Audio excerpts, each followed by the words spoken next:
Well, that was a surprisingly explosive episode.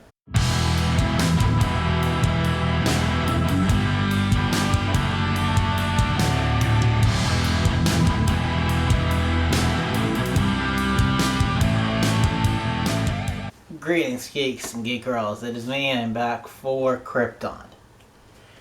Yet again, this show keeps surprising me with how good it is and all the twists it takes that I don't expect. But to go into further detail would mean to spoil, so spoiler alert, if you guys haven't seen the episode, go watch it and come back and tell me what you think. Comments down below.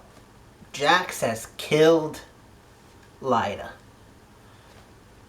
And if you thought that this was like a ploy, which I kinda did, nope.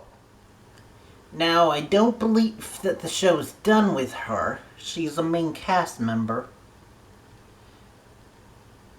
Also, she kind of went down very sadly, and there was no resolution to the fact that Drew brainwashed her and she never got to reunite with her mom. So I feel like they're going to bring her back or retcon her death away to some science-y, timey-wimey stuff. But for now, she is dead. And there are ramifications. Like, Drew finally steps up. Not Drew. Val. Val finally steps up. And to quote the actual Krypton Twitter, takes the gloves off. He puts her in prison, and Zod contacts him saying, basically, give me her, or give me my mother's murderer, or I will kill all of you. And so they have this whole thing about debating it, and finally Val is okay. Was gonna give her over, but she escapes, and then when they find her, she's like, I've always been making the tough decisions for you. It's your turn now. Here's detonation to these bombs that I put so that no one can have the elevator. It'll mean innocent people will die, but it will also mean that Drew will no longer have access to the planet. Val decides, okay, after getting into a fight with Drew and basically coming under the realization that Drew's probably going to kill them anyway if he gives her to them or not. So he clicks the thing, blows up the elevator, and then he just lets Jax go because he's like, we do owe you a debt because you fought for your country. Well, not your country, your planet. And this isn't real life. You fought for your planet, and we are in great gratitude of that. But you can no longer be part of the resistance. So, bye-bye. And then we get this bad like, slow thing of her walking away. Probably to come into next season to redeem herself. Although, honestly, I also would kind of like to see her try to redeem herself on Lobo.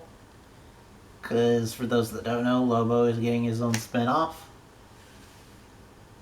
And just to see her, like, trying to react to his nonsense. And then him making jokes about her having a one eye and not being able to regrow it. That would be funny. But anyway, there goes Jax. Thank you for all you done. Bye-bye. Hopefully we'll see you again, because honestly I low-key shipped her with Adam. That was one of the plots of the episode.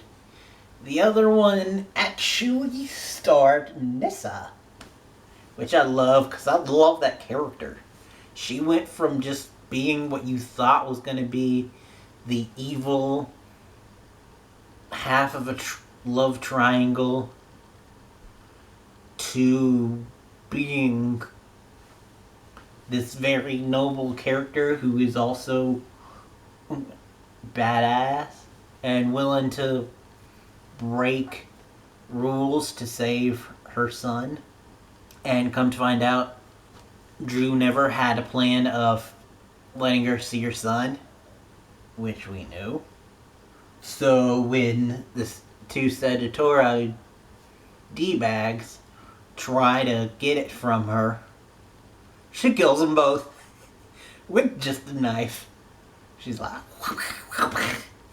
she's so awesome. I love her. She might honestly be my favorite character of the show. Her or Adam.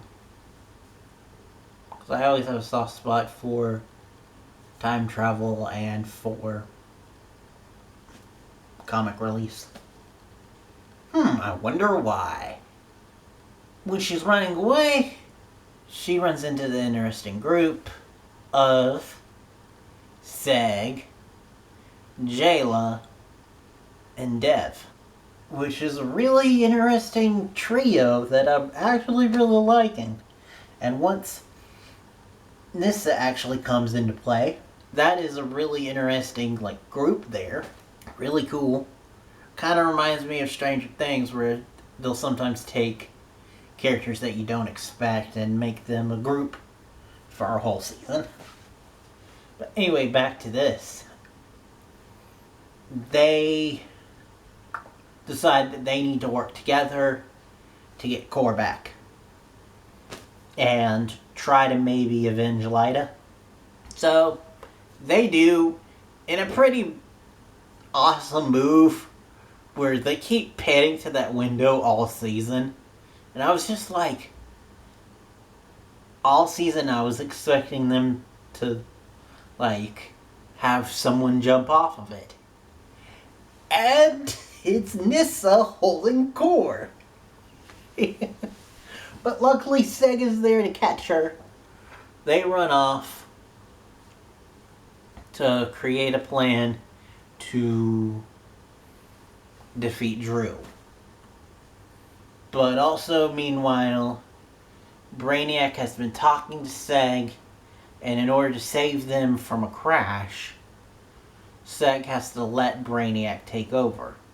Now I imagine that this is going to be typical possession rules where the more Brainiac takes over, the more he grows within Seg. Which will be interesting to see. Also, we end the episode with Drew holding this big, BFG level rifle into a cave, where, lo and behold, in the cave is Doomsday. And next week, we're going into Doomsday's origins. Cool. But I will end it there. Like I said, really like this episode. Continues to go places that I don't expect, and I really like it. Next time you see me will be for... Even though the first episode didn't do too well, I'm going to try to do another episode of The Outpost. I've got an IRL job coming soon that will take up a lot of my time, so I might not continue with The Outpost forever, but for now I'm going to give it a second try. Anyway, thank you guys for watching. Till next time, and beyond. How in Rao's name are they going to be able to take down General Zod and Doomsday? Oh. Lobo.